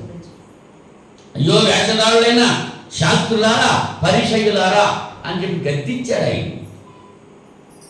మీకంటే ముందు వేశ్యలు సుంకరులు పరలోక రాజ్యంలో ఉంటారు అన్నాడు. వేశ్య వేశ్యగా వెళ్ళదు, సుంకరి సుంకరిగా వెళ్ళడు. వేశ్య మార్పునుంది, సుంకరి మార్పునుంది. పరలోక రాజ్యంలో ఈ పరిసయ్యులు వేషధారుల కంటే ముందు ఉంటారు. వేషధారణ గురించి జాగ్రత్త పడండి. వేషధారులు వస్తున్నారు, అబద్ధ బోధకులు వస్తున్నారు, జాగ్రత్త. తెల్లటి బట్టలు వేసుకుంటున్నారు, హృదయం నల్లగా ఉంటుంది. పైకి భక్తి గలవారయ్యండి దాని శక్తిని ఆశ్రయించట్లేదు. మీ వలన మీరు పొందాలని ఇచ్చకపు మాటలు చెప్తున్నారు. దేవుడి వాక్యం చెప్పట్లా. దేవుడు పరిశుద్ధుడు, మానవుడు పాపి. పాపైన మానవుడు పరిశుద్ధుడైన దేవుడి దగ్గర చేరడానికి యేసుక్రీస్తే మార్గం అనేటువంటి విషయం చెప్పట్లా. క్రీస్తు దగ్గరికి వస్తేనే నువ్వు నిత్య జీవం వెళ్తావు. మానవులకి దేవునికి మధ్యవర్తి యేసుక్రీస్తు. క్రీస్తు కావాలి. క్రీస్తు దగ్గరికి వస్తేనే నువ్వు దేవుని దగ్గరికి వెళ్తావు. క్రీస్తు అంటే ఎవరు? సంఘమే క్రీస్తు. సంఘానికి శిరస్సు ఎవరు? క్రీస్తు. క్రీస్తు యొక్క శరీరం ఏది? సంఘం. నువ్వు సంఘంలోకి వస్తే నువ్వు నిత్య జీవం వెళ్తావు. నువ్వు బయట తిరుగుతూ ఉంటే బయట వెళ్ళిపోతూ ఉంటావు. దేవుని రాజ్యంలో నువ్వు చేరవు. పేతురు మొదటి పత్రికలో 2వ అధ్యాయం, పేతురు మొదటి పత్రిక 2వ అధ్యాయం 1వ వచనంలో, ప్రభువు దయాళుడని మీరు రుచి చూచిన ఎడల, దేవుడు దయాళుడేనా అని మీరు తెలుసుకుంటే మీరేం చేయాలి? సమస్తమైన దుష్టత్వమును, సమస్తమైన కపటమును, వేషధారణ, అసూయ, సమస్త దూషణ మాటలు మానాలి. ఎన్ని మానాలి? 5 వచ్చినాయి అక్కడ. లెక్కెట్టుకున్నారా? నిజంగా దేవుడు పరిశుద్ధుడని, దేవుడు దయాళుడని నువ్వు అనుకుంటే, నువ్వు నమ్మితే నువ్వేం చేయాలన్నమాట? సమస్తమైన దుష్టత్వాన్ని, సమస్తమైన కపటాన్ని, సమస్తమైన వేషధారాన్ని, సమస్తమైన అసూయను, సమస్తమైన దూషణ మాటలు మానేయాలి. దూషణ మాటలు అంటే ఏంటి? బూతులు లేదు. మానేవా? ఇంకా తిట్టనే ఉన్నావా? క్రీస్తులోకి రాకముందు తిట్టావు, క్రీస్తులోకి వచ్చాక కూడా తిట్టేస్తావా? దేవుడు దయాళుడని నువ్వు అనుకుంటే, రుచి చూస్తే వాటన్నిటిని మానేయాలి. అసూయ మానేయాలి, ద్వేషం మానేయాలి, వేషధారణ మానేయాలి, కపటం మానేయాలి, కపటమైన మాటలు, అవునా, అవన్నీ కూడా మానేయాలి. మాని కొత్తగా జన్మించిన శిశువులను పోలివారై నిర్మలమైన వాక్యము అను పాల వలన రక్షణ వెలుగులో విషయంలో ఎదుగునట్లు ఆ పాలను అపేక్షించు. దేవుని వాక్యము అనేటువంటి పాలు నువ్వు కోరుకోవాలి. ఈ 5 నుంచి 5 విడిచిపెట్టేసి దేవునికి వాక్యాన్ని నువ్వేం చేయాలి? అపేక్షించాలి. వాక్యం అంటే శ్రద్ధ కలిగి ఉండాలి. అప్పుడు ఈ వేషధార నుంచి నువ్వు జాగ్రత్తగా ఉండేటువంటి అవకాశం ఉంటుంది. లూకా సువార్త 11వ అధ్యాయంలో, లూకా సువార్త 11వ అధ్యాయం 44వ వచనంలో, అయ్యో మీరు కనబడని సమాధుల వలె ఉన్నారు. వాటి మీద నడుచు మనుషులు అవి సమాధులను ఎరుగురు అంటున్నాడు. ఎవరితో మాట్లాడుతున్నాడు? 43వ వచనంలో 42 నుంచి వస్తున్నాడు చూడండి. అయ్యో పరిసయ్యులారా, మీరు పుదీనా సదాప మొదలైన ప్రతి కూరలోనూ 10వ వంతు చెల్లించుతున్నారే కానీ న్యాయమును దేవుని ప్రేమను విడిచిపెడుతున్నారు. వాటిని మానక వీటిని చేయవలసినది. అయ్యో పరిసయ్యులారా, మీరు సమాజ మందిరములలో అగ్రపీఠములను సంత వీధులలో వందనములను కోరుచున్నారు. అయ్యో మీరు కనబడని సమాధుల వల్లే ఉన్నారు. కనబడతా ఉంటే సమాధి అని పక్కనే చేస్తారు. ఆ సమాధి కనబడతలేదు, ఏమైపోయింది? దిగిపోయింది అని చెప్పి దాని నుంచి నడిచిపోతున్నారు. అవి సమాధులని తెలియక సమాధుల్లా కనపడతలేదు. మీరు సమాధిలే, సమాధి పైన ఉంది, లోపల ఉంది. సమాధి లోపల అంతా తోపు, పైన పరిశుద్ధం, లోపల విశుద్ధం అంటారు మాట్లాడతారు. ఎంత ఈ కబుర్లు చెబుతూ ఉంటారు. లోపలంతా అసూయ, ద్వేష. మీరు దేవుని బిడ్డలైతే ఇటువంటి లక్షణాలు కలిగి ఉండకూడదు. అటువంటి విషయాల్లో మీరు జాగ్రత్తగా ఉండాలి. కానీ మానవుడికి ఆది నుంచి ఇది అలవాటే. యోబు గ్రంథం 20వ అధ్యాయం, యోబు గ్రంథం 20వ అధ్యాయం 5వ వచనంలో ఆది నుండి నరులు భూమి మీద ఉంచబడిన కాలం మొదలుకొని ఎలాగూ జరుగుతున్నదని నీకు తెలియదా? ఎలా జరుగుతుంది? ఇప్పుడు చెప్పాను చూసారా? ద్వేషము, కపటము, అసూయ ఎక్కడి నుంచి ఉంది? ఆది నుంచి ఉంది. అన్నదమ్ములే కదా, ఒక తల్లి బిడ్డలే కదా. ఎవరు? కయీను, హేబెలు. కయీను, హేబెలు ఆదాము పిల్లలే కదా. ఇక్కడ యోగు గారు ఏం చెప్తున్నాడు? ఇక్కడ ఎక్కడి నుంచి జరుగుతుంది? ఆది నుండి. ఆది నుండి ఎలాగే జరుగుతుంది. ఇక్కడ ఏదేను తోటలో దేవుడు చెప్పిన మాట వినలేదు, దెయ్యం చెప్పిన మాట విన్నారు. ఇవాళ కూడా అదే. సత్యం చెప్తుంటే వింటలేదు, అసత్యం చెప్తుంటే లోపడుతున్నా. ఆది నుంచి జరుగుతుంది అంటున్నాడు. ఆదాముకు పుట్టారు పిల్లలు. పెద్దోడు కయ్యను, తర్వాతోడు హేబెలు. ఇద్దరు అర్పణించారు. దేవుడు ఎవరు అర్పణ అంగీకరించారు? పెద్దోడా? పెద్దోడు అంగీకరించలేదే. కారణం ఏంటి? అదే, నువ్వు నిజంగా యెహోవా ఉత్తముడని రుచి చూచి తెలిస్తే సమస్తమైన కపటాన్ని, ద్వేషాన్ని విడిచిపెట్టాలి. దేవుని గురించి తెలుసుకున్నాడా లేదా? కానీ ఏదోలా ఇవ్వాలి అనుకున్నాడంతే. వాడి మనసు మంచిగా లేదు, వాడు తప్పు చేశాడు. తమ్ముడిని అర్పణ దేవుడు అంగీకరిస్తే, పోనీ నా అర్పణ దేవుడు అంగీకరించలేదు, నా తమ్ముడు అర్పణను అంగీకరించాడు అని సంతోషించాడా? పగ పలుకున్నాడు. ఎవరి మీద? తన తోడ పుట్టిన వాని మీద పగ పలుకున్నాడు. వాడిని ఏం చేస్తానో చూడు. కోపడ్డాడు, మాట్లాడాడు, చంపేశాడు. మొదటి హత్య. చెందాలి. ఎవరో పరాయోడు నరుకుంటాం కాదు. సొంత తమ్ముడిని సొంత అన్నగారు నరికేశాడు. మొదటి హత్య పరిశుద్ధ గ్రంథంలో. ఎందుకు వచ్చింది? ఎందుకు చేశాడు హత్య? దేవుడు మాట్లాడుతున్నాడు.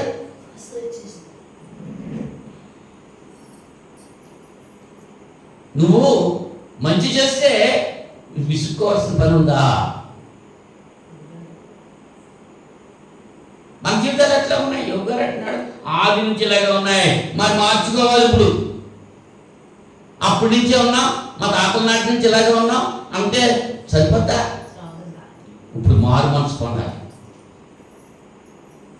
మారు మనసు పొందాలి. మా తాతలు ముత్తాతలు అలాగే ఉన్నారండి, మేము కూడా అలాగే ఉంటామంటున్నారు.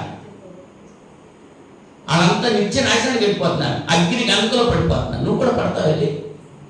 ఇప్పుడైనా మారుమనసు పొందొద్దా? కనుక పరిసయ్యుల వేషధారణ బట్టి జాగ్రత్తగా ఉండాలి. 3 విషయాలు చెప్పానంత వరకు. ఏంటయ్యి? న్యాయం విచారించడంలో జాగ్రత్త ఉండాలి, ధర్మ కార్యాలు చేయటప్పుడు జాగ్రత్తగా ఉండాలి, పరిచయాల వేషధారణ విషయంలో జాగ్రత్తగా ఉండాలి. 4వది మనం చూస్తే లూకా సువార్త 21వ అధ్యాయము, లూకా సువార్త 21వ అధ్యాయం 34వ వచనంలో, మీ హృదయములు ఒకవేళ తిండి వలనను మత్తు వలనను ఐహిక విచారముల వలనను మందముగా ఉన్నందున ఆ దినము అకస్మాత్తుగా మీ మీదకి ఉరి వచ్చినట్టు రాకుండా మీ విషయంలో మీరు జాగ్రత్తగా ఉండండి. జాగ్రత్త అని చెప్తున్నాడు ఇక్కడ. ఆ దినము అకస్మాత్తుగా మీ మీదకి రాకుండా. అకస్మాత్తుగా వస్తే ఏం చేస్తారు? ఏ దినం గురించి చెప్తున్నాడు ఇక్కడ? ప్రభు రాకడా, యేసు ప్రభు 2వ రాకడా. అకస్మాత్తుగా వచ్చేస్తే మీరేం చేస్తారు? అంచేత మీ హృదయాలు ఒకవేళ తిండి వలన మత్తులైపోయాను, మత్తు ఎక్కువై నిద్ర అవుతున్నారు, తిండి ఎక్కువైపోయి.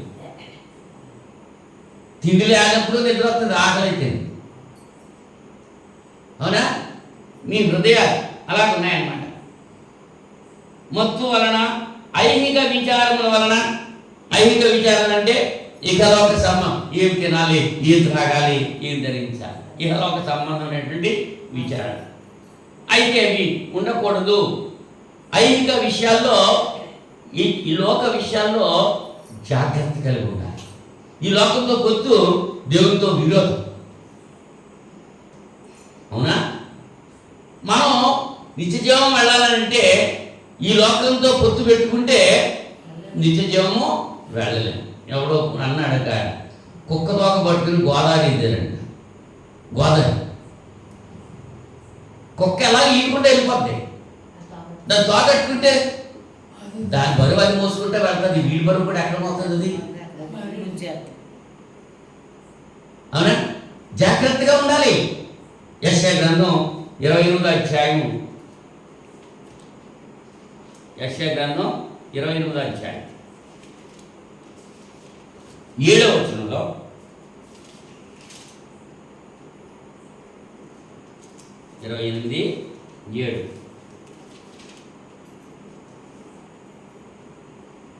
అయితే వీరును ద్రాక్షారసం వలన సొక్కి సోలుదురు, మద్యము వలన తత్తరపడుదురు. యాజకులేమి ప్రవక్తలేమి అందరూ మద్యము వలన సొక్కి సోలుదురు. ద్రాక్షారసం వారిని నింగివేయుచున్నది, మద్యము వలన తత్తరపడుతున్నారు.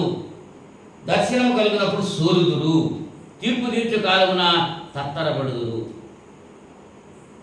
వారి భోజనపు బల్లలన్నీ వాంతితోనూ కల్మషములతోనూ నిండి ఉన్నవి, అవి లేని చోటు ఎవరన్నదో. ఆయన న్యాయపీఠం మీద కూర్చున్న వారికి తీర్పు తీర్చాలి నేర్పు ఆత్మగా. గుమ్మమునంత యుద్ధం పారగొట్టు వారికి పరాక్రమం గుర్తించేవాడుగా ఉండదు. అయితే మీరు ఎవరు వీళ్ళు? ఎవరి గురించి చెప్తున్నాడు? త్రాగుబోతులు, ఎఫ్రాయిముల గురించి చెప్తున్నాడు. త్రాగుబోతులంట, వాళ్ళ డైనింగ్ టేబుల్ అంటే వాంతులే ఉంటాయంట. తాగుతారు, కక్కేసుకుంటారు. ఉందా ఇక్కడ? వారి భోజనం బల్లలన్నీ వాంతితోనూ కల్మషములతోనూ నిండి ఉన్నది. 8వ వచనంలో మాట ఉంది. అమ్మా అప్పుడెప్పుడో రాశారు, ఇప్పుడు చదువుతున్నాయా? ద్రాక్షారసంతో మత్తెక్కిపోతున్నారు, తాగేసి ఏం చేస్తున్నారో తెలియట్లేదు.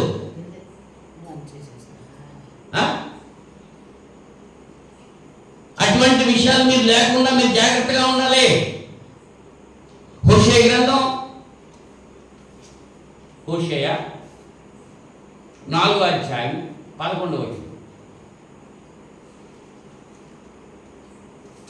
హోషేయ గ్రంథం 4వ అధ్యాయం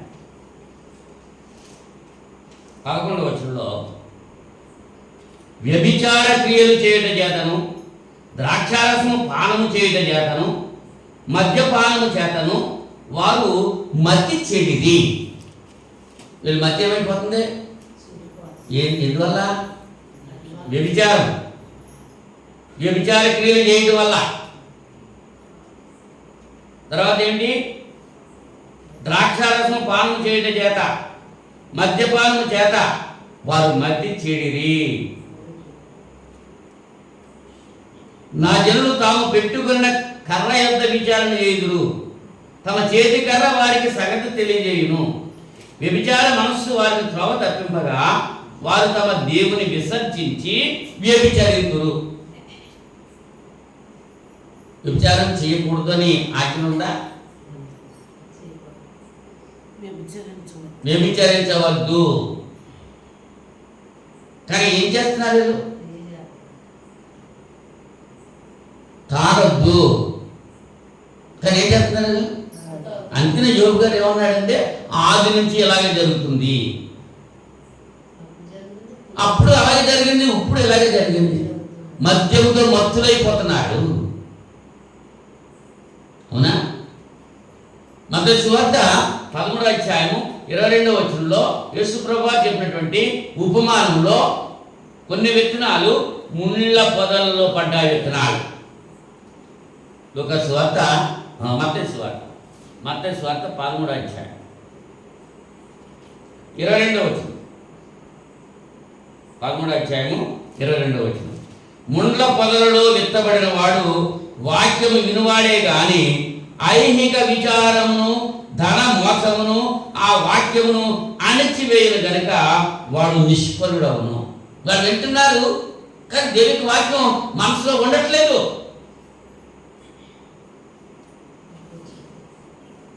వ్యభిచారం చేస్తున్నారు, త్రాగుబోతుతనం కలిగి ఉన్నారు.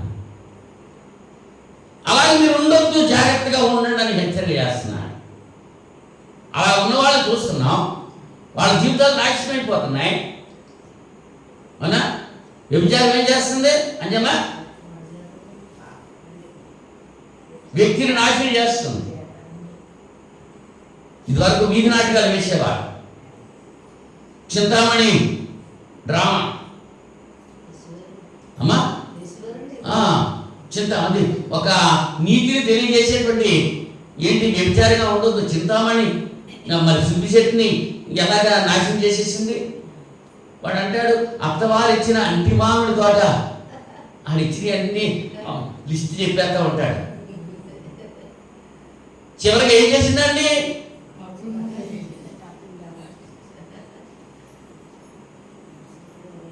అయినా దైవగ్రంథం చెప్తుంది వ్యభిచారం చేయొద్దు. లూకా సువార్త 12వ అధ్యాయంలో లూకా సువార్త 12వ అధ్యాయం 40వ వచనంలో మీరు అనుకోని గడియలో మనిషి కుమారుడు వచ్చును కనుక మీరు సిద్ధముగా ఉండాలి. ఇక్కడ ఒక ఉపమానం చెప్పాడు. 37 నుంచి ప్రభువు వచ్చి ఏ దాసులు మెలకుగా ఉండట కనుగొనో ఆ దాసులు ధనిలు. అతడు నడుము కట్టుకొని వారిని భోజన పంక్తిని కూర్చునబెట్టి తానే వచ్చి వారికి ఉపచారం చేయనని మీతో నిశ్చయంగా చెబుతున్నాను. మరియు అతడు 2వ జామున వచ్చినను 3వ జామున వచ్చినను ఏ దాసులు మెలకుగా ఉండట కనుగొనో ఆ దాసులు ధన్యులు. దొంగ ఏ గడియను వచ్చునో ఇంటి యజమానికి తెలిసిన ఎడలా అతడు మెలకుగా ఉండి తన ఇంటికి కన్నము వేయనీయడని తెలుసుకోండి. మీరు అనుకోని గడియలో మనిషి కుమారుడు వచ్చిన కనుక మీరు సిద్ధముగా ఉన్నామా? మా పనులు అవ్వలేదు ఇంకా. ఇప్పుడే యేసుప్రభు వచ్చాడు అనుకోండి, ఎత్తబడ్డాక ఎంతమంది సిద్ధంగా ఉన్నారు? అది బాబు నిద్ర చేస్తున్నాను, నాకు గురిపాట్లు వేసుకుని వస్తానంట. బాగా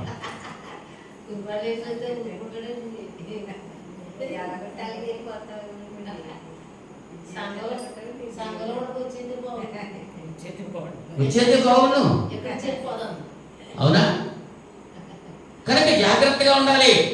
దేని విషయంలో? ఐహిక విషయంలో జాగ్రత్తగా ఉండాలి. రాత్రి వేళ దశలోనికి పత్రిక, మొదటి పత్రిక, ఇవన్నీ మీకు వాక్యాలు మీకు నేను చూపించి చెప్తున్నాను. నేను సొంత మాటలేం చెప్పట్లా. దశలోనిక మొదటి పత్రిక 5వ అధ్యాయం 2వ వచనం నుంచి చదువుతున్నాను చూడండి. రాత్రి వేళ దొంగ ఎలాగో వచ్చునో అలాగే ప్రభు దినము వచ్చును అని మీకు బాగా తెలియదు. లోకులు నెమ్మదిగా ఉన్నది, భయమేమీ లేదని చెప్పుకొని చూడగా గర్భిణీ స్త్రీకి ప్రసవేదన వచ్చినట్లు వారికి ఆకర్షణీయంగా నాశనం తటస్థించును. కనుక వారు ఎంత మాత్రం తప్పించుకొనలేదు.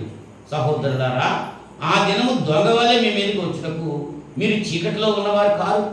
మీరందరూ వెలుగు సంబంధులు, పగటి సంబంధులై ఉన్నారు. మనము రాత్రి వారము కాము, చీకటి వారము కాము. కావున ఇతరుల వల్లే నిద్రపోక మెలకువగా ఉండి మత్తులము కాక ఉందాము. నిద్రపోవారు రాత్రి వేళ నిద్రపోదురు, మత్తుగా ఉండువారు రాత్రి వేళ మత్తుగా ఉండు.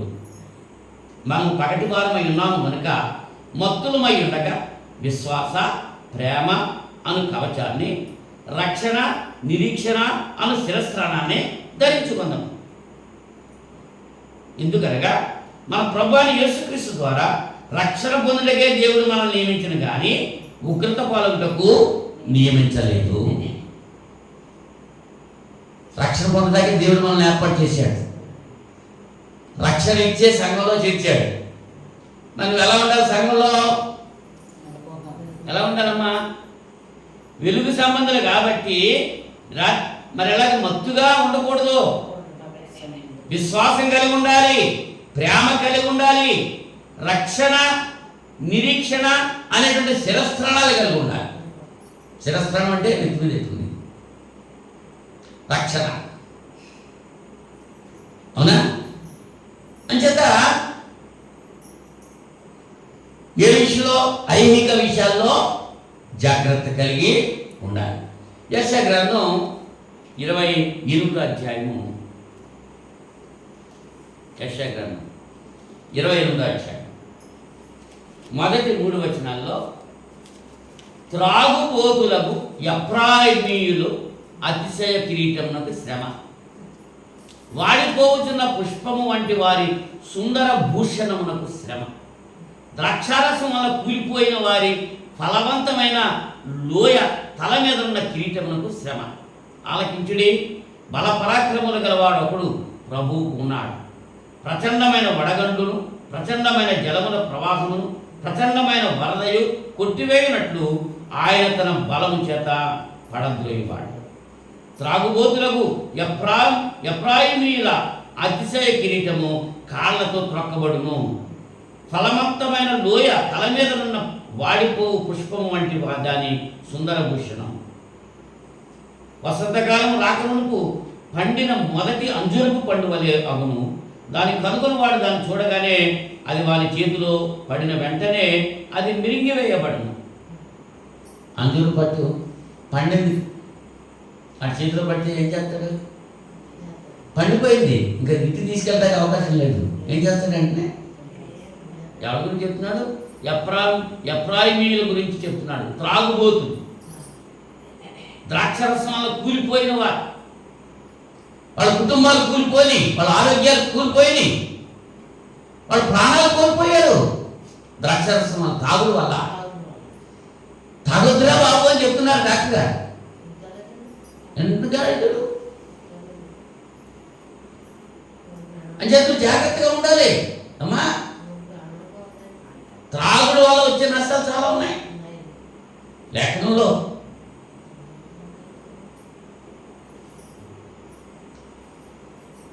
వచ్చేటువంటి కానీ ఆ చెడ్డ గురించి ఆలోచన చేస్తున్నాడు కానీ మంచి ఆలోచన చేయట్లా. చేస్తున్నారా? మీరు శ్రద్ధగా నా మాట వింటే మంచి పదార్థాలు మీరు భుజిస్తారంటున్నాడు. ఎవరి మాట వినాలి? దేవుడు ఏం చెప్తున్నాడు? అవి చెప్తా ఉంటే ఇష్టం అవ్వట్లేదు మనకి. అలా ఉండొద్దు. లోకస్తులు ఉన్నారు, వాళ్ళకి నిత్య నాశనం ఉంది, వాళ్ళు ఎక్కడ అగ్నిగుండంలో పడవేయబడతారు వాళ్ళు. మీరు అలా ఉండొద్దు, జాగ్రత్తగా ఉండండి. హెచ్చరిక చేస్తున్నాను దేవునికి వాక్యం.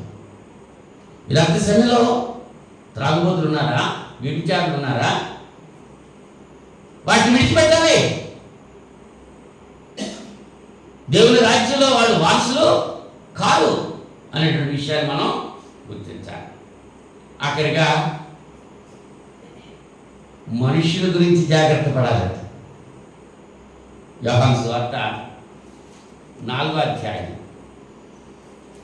మనుషుల గురించి మనుషులు జాగ్రత్తగా ఉండాలి. పాము వస్తుందంటే తెలుసు, జాగ్రత్తగా ఉంటున్నాం. కానీ మనిషి పాము వచ్చినప్పుడు బుస కొడుతుంది, నేను వస్తున్నానంట. మనిషి అలా ఏం చెప్పడం, ఆడు కీడు చేస్తాడని తెలదు మనకి, ఆడు చేసేస్తాడంతే. అంచేత ఒక పెద్ద చెప్పాడు ఏముందంటే, పాముకేమో కోరలోనే ఉంటుంది విషయం, తేలికైతే కొండులోనే ఉంటుంది విషయం. ఇప్పుడు బర్మా వాళ్ళు పాములు తినేస్తారు, కొండశిలను తినేస్తారు, త్రాసుపాములు తినేస్తారు. ఆ తలకాయ తగ్గొట్టేస్తారు అక్కడ, ఆ తలకాయ తగ్గొట్టేసి మిగిలిన ఫ్రై చేసి తినేస్తారు. ఇంకేముంది? తేళ్ళు ఉన్నాయి, తేళ్ళు తింటారు వాళ్ళు. ఆ కొండ ఎరిచేసి ఆ తేలు తినేస్తారు, కరాక్టర్ అన్నవాళ్ళు వెళ్తారు. అవునా? నిజంత ఆ కొండ తీసేస్తే దాంట్లో విషయం లేదు, ఈ తలకాయ తీసేస్తే దీంట్లో విషయం లేదు. కానీ మనిషికి మాత్రం నడినెత్తిమల అధికారం ఒక విషయమే. కరుణకు నిలువెల్ల విషయం అన్నాడు. గోరు గుచ్చుకుంటే విషయం, పన్ను ఖర్చుకుంటే విషయం.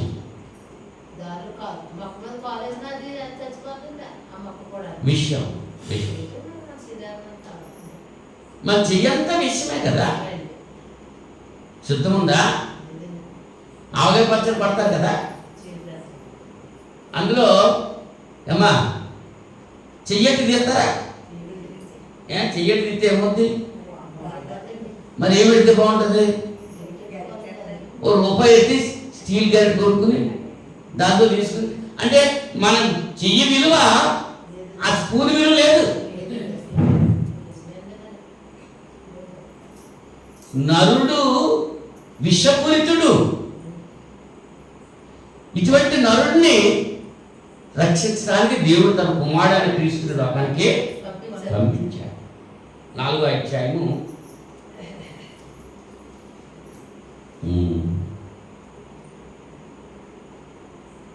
5వ వచనం. 4వ అధ్యాయము మొదటి 3 వచనాలు. యోహాను సువార్త 4వ అధ్యాయం. యోహాను కంటే యేసు ఎక్కువ మంది శిష్యులుగా చేసుకుని వారికి బాప్తిస్మం ఇచ్చుచున్న సంగతి పరిసయ్యులు విరిదని ప్రభువునకు తెలిపినప్పుడు ఆయన యూదయ దేశం విడిచి గలిలయ దేశంలోకి తిరిగి వెళ్ళాను. అయినను యేసే బాప్తిస్మం ఇయ్యలేదు కానీ ఆయన శిష్యులు ఇచ్చుచుండిరి. ఆయన సమరయ మార్గమున వెళ్ళవలసి వచ్చాను. ఇక్కడ యోహాను కంటే యేసు ప్రభుకి ఎక్కువ మంది శిష్యులు ఉన్నారు. ఇప్పుడు యోహాను యేసు ప్రభు సమకాలికులు. యోహాను పని యోహాను చేస్తున్నాడు, యేసు ప్రభు అని యేసు ప్రభు చేస్తున్నాడు. యోహాను పరలోక రాజ్యం సమీపించింది, మారుమనసు పొందండి అని ప్రకటించాడు. యేసు ప్రభు కూడా దేవుని రాజ్యం సమీపంగా ఉంది, మీరు మారుమనసు పొందండి అని ఈయన ప్రకటించాడు. యోహాను గారికి శిష్యులు ఉన్నారు, యేసు ప్రభుకి శిష్యులు ఉన్నారు. ఎవరి శిష్యులు వాళ్ళు. ఆయనకి ఈయనకి ఇబ్బంది ఏం లేదు. మధ్యలో పరిచయాలు ఉన్నారు. వీళ్ళు ఏమంటున్నారు తెలుసా? పరిసయ్యులు వినిది అని ప్రభువునికి తెలిసింది. వాళ్ళు ఏమంటారు? పొల్లెట్టేస్తారన్నమాట. నువ్వు ముందా ఆయన ముందా? యోహాను గొప్పవాడా యేసు ప్రభు గొప్పవాడా? ఆయనకి ఎక్కువ శిష్యులు ఉన్నారు, నీకు తక్కువ శిష్యులు. అక్కడ చెప్తారు, ఇక్కడ చెప్తారు. ఇవాళ మీ దగ్గరికి వచ్చి వేరే వాళ్ళ గురించి మీ దగ్గర చెప్తూ ఉంటారు. మరి నీ గురించి ఆ చెప్పిన వ్యక్తే వేరే పత్రిక మళ్ళీ చెప్తా ఉంటాడు. వీళ్ళు ఎవరు తంటారు మరి అలాంటి వాళ్ళ గురించి జాగ్రత్తగా ఉండాలండి. క్రైస్తవుడా జాగ్రత్తగా ఉండు. కొరింథీ 2వ పత్రికలో కొరింథీ 2వ పత్రిక 4వ అధ్యాయం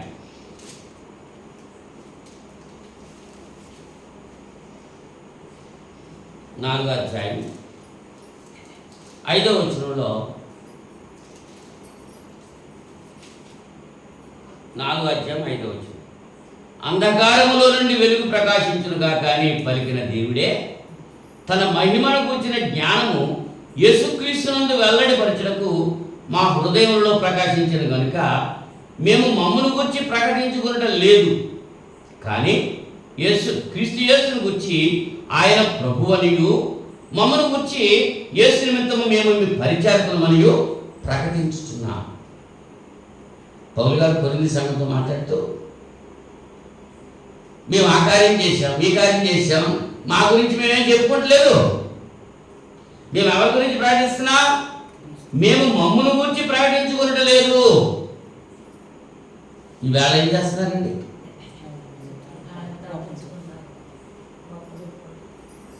అమ్మా మీ దగ్గరికి రండి, మా దగ్గరికి రండి. అప్పుడు ఎవరో మీటింగ్ పెట్టారు, ఇప్పుడు తుఫాన్ వచ్చిన టైంలో. తుఫాన్లో కూడా అక్కడికి రావడానికే ట్రైన్ ఆగలేదు, వచ్చేయండి మా దగ్గరికి వచ్చిందండి. ఎక్కడికి రావాలి? ప్రయాసపడి భారం వచ్చిన సమస్తమైన వాళ్ళారా నా దగ్గరికి రండి, నేను మీకు విశ్రాంతి కలిగేస్తానని యేసు ప్రభువు పిలుస్తుంటే, మీకు బిడ్డలు లేరా? మా దగ్గరికి రండి. మీకు అప్పులున్నాయా? మా దగ్గరికి రండి. మీకు రోగాలు ఉన్నాయా? మా దగ్గరికి రండి. దేవుడి దగ్గర రండి అంటే లేదు. దాసు ఎక్కడికి రమ్మంటారు? ఎవరి దగ్గరికి రావాలి? ఒక్కసారి మా మా మందిరాన్ని దర్శించండి ఒకసారి. ఏంటి వీళ్ళు ఏం చెప్తున్నారు? అవునా? మేము మమ్మల్ని గురించి ప్రకటించుకోవడం లేదు, కానీ క్రీస్తు యేసును గురించి ఆయన ప్రభువనియు మమ్మల్ని గురించి యేసు నిమిత్తం మేము మీ పరిచారకులమనియు ప్రకటిస్తాం. మేము బిషప్లు అని మేము అనుకోవట్లేదు, తగ్గించుకున్నారు. ఈవేళ ఏం చేస్తున్నారు? ఈయనేమో బిషప్ గారు, ఆయనేమో సెటప్ గారు. అవునా? లేదు, అటువంటి విషయాలలో మనం జాగ్రత్తగా ఉండాలి. యాకోబు పత్రిక 2వ అధ్యాయము 1వ వచనంలో, యాకోబు పత్రిక 2వ అధ్యాయం 1వ వచనంలో, నా సహోదరులారా, మహిమా స్వరూపియగు మన ప్రభువైన యేసుక్రీస్తును కూర్చిన విశ్వాస విషయంలో మోమోటము గలవారై ఉండకుడి. మొహమాటం పనిచేయదు. మొహమాటం ఉంటే ఏమవుతుంది? డాక్టర్ గారి దగ్గర, ఇంకా ఎవరి దగ్గర, ఆహార విషయంలో, వైద్య విషయంలో మొహమాటం పడకూడదు. దేవుని విషయంలో మొహమాట పడకూడదు. యేసుక్రీస్తును గురించిన విశ్వాస విషయంలో మొహమాటము కలవారే ఉండకుడి. ఎలా అనగా, బంగారు ఉంగరం పెట్టుకొని ప్రశస్త వస్త్రాలు ధరించుకున్న ఒకడు మీ సమాజ మందిరంలోకి వచ్చినప్పుడు మురికి బట్టలు కట్టుకున్న దరిద్రుడు లోపలికి వచ్చినలా మీరు ప్రశస్త వస్త్రం ధరించుకున్న వాడిని చూచి సన్మానించి నీవెక్కడ మంచి స్థలం ముందు కూర్చున్నామని చెప్పి ఆ దరిద్రులతో నీవెక్కడ నిలువుము, లేక ఇక్కడ నా పాదపీఠములకు దిగువను కూర్చుండమని చెప్పిన ఎడల మీ మనస్సులలో భేదములు పెట్టుకుని మీరు దురాలోచనతో విమర్శ చేసిన వారు అవుతారు కాదా? అలా అనుకుంటే జాగ్రత్తగా ఉంటాడు అంటున్నాడు. బంగారం ఉంగరం పెట్టుకుని పట్టు బస్తు కట్టుకుని వచ్చిన ఏం చేస్తారు?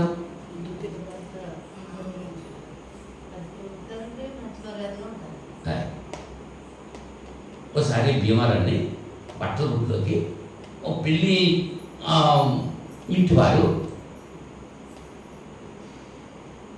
ఆ బట్టల గుట్లో తీసుకెళ్ళారు. జరిగిన సంఘటన చెప్తున్నాను. ఇప్పుడు ఈ డబ్బున్న వాళ్ళకేమో ఏం తెలియదు పాపం. ఆడు గోసి కొట్టేసుకున్నాడు. ఆడు పెద్ద భూస్వాముడు. అది టౌన్లోకి వెళ్ళాలి, ఇలా వెళ్ళాలి అని లేదు. ఆ గోసి కొట్టేట్టుకుని వెళ్ళిపోయాడు. గోసి కొట్టి ఆడ దగ్గర డబ్బులు ఉన్నాయి. మరి ఇంకొకటి తీసుకెళ్తాడు ఇంటి తీసుకెళ్ళేటప్పటికి ఆ బట్ట కొట్టాడేమో వీళ్ళిద్దరిని చూసి ఈ గోసి కొట్టేట్టుకున్నాడు పక్కన ఉంటున్నాడు. ఈయనేమో లోపల తీసుకెళ్ళి కావాల్సిన బట్టలు తీసుకుని డబ్బులు ఎక్కడి నుంచి డబ్బులు ఇమ్మంటే ఎవరిచ్చాడు? ఆ గోసిగుడ్డ నుంచి తీసిచ్చాడు. అవునా? అంటే యాకోబు గారు ఏం చెప్తున్నారు మనకి? దరిద్రుని ఒకలాగా ధనవంతుని ఒకలాగా చూడకూడదు. ఇద్దరు కూడా దేవుని బిడ్డలే. ఒకరిని ఎక్కువగా ఒకరిని తక్కువగా చూడకూడదు. అటువంటి విషయాల్లో మనుషుల గురించి మీరు జాగ్రత్తగా ఉండండి. ఒక కలెక్టర్ గారు వచ్చినా, కలెక్టర్ గారి దగ్గర జవాన్ వచ్చినా సంఘంలోనికి వాళ్ళిద్దరు సహోదరులే. ఆ జ్ఞానం కలిగి ఉండాలి, మీరు జాగ్రత్త కలిగి ఉండాలి అంటున్నాడు. అపోస్తలుల కార్యాలు 10వ అధ్యాయం. అపోస్తలుల కార్యాలు 10వ అధ్యాయం 36వ వచనంలో యేసుక్రీస్తు అందరికీ ప్రభువు, ఆయన ద్వారా దేవుడు సమాధానకరమైన సువార్తను ప్రకటించి ఇజ్రాయేలుకు పంపిన వర్తమానము మీరెరుగుదురు. అమ్మా, యేసుక్రీస్తు కొందరికే ప్రభువు, అందరికీ. వాడు పెచ్చోడైనా, వాడు నడ్డోడైనా, గుడ్డోడైనా, గుడ్డోడైనా అందరికీ ఆయన ప్రభు. ఆయన ద్వారా దేవుడు సమాధానకరమైన సువార్తను ప్రకటించాడు. అది ఏంటంట 38వ వచనంలో, అదేదనగా దేవుడు నజరేయుడని యేసును పరిశుద్ధాత్మతోనూ శక్తితోనూ అభిషేకించెను. దేవుడు ఆయనకు తోడయ్యుండను కనుక ఆయన మేలు చేయుచు అపవాది చేత పీడింపబడిన వారిని అందరినీ స్వస్థపరచుచు సంచరించుచూ ఉండెను. మరి మనం ఆయన వెంబడించి మనం కూడా ఏం చేయాలి? ఆ జాగ్రత్త ఉందా? కొరింథీ మొదటి పత్రిక మళ్ళొకసారి చూద్దాం. కొరింథీ మొదటి పత్రిక 15వ అధ్యాయం 15వ అధ్యాయం 47వ వచనంలో, మొదటి మనుష్యుడు భూ సంబంధి అయి మంటి నుండి పుట్టినవాడు, రెండవ మనుషుడు పరలోకము నుండి వచ్చినవాడు. మంటి నుండి పుట్టినవాడు ఎట్టివాడో మంటి నుండి పుట్టిన వారును అట్టివారే. పరలోక సంబంధి ఎట్టివాడో పరలోక సంబంధులను అట్టివారే. మరియు మనం మంటి నుండి పుట్టిన వాని పోలికను ధరించిన ప్రకారము పరలోక సంబంధి పోలికాయలు ధరించము.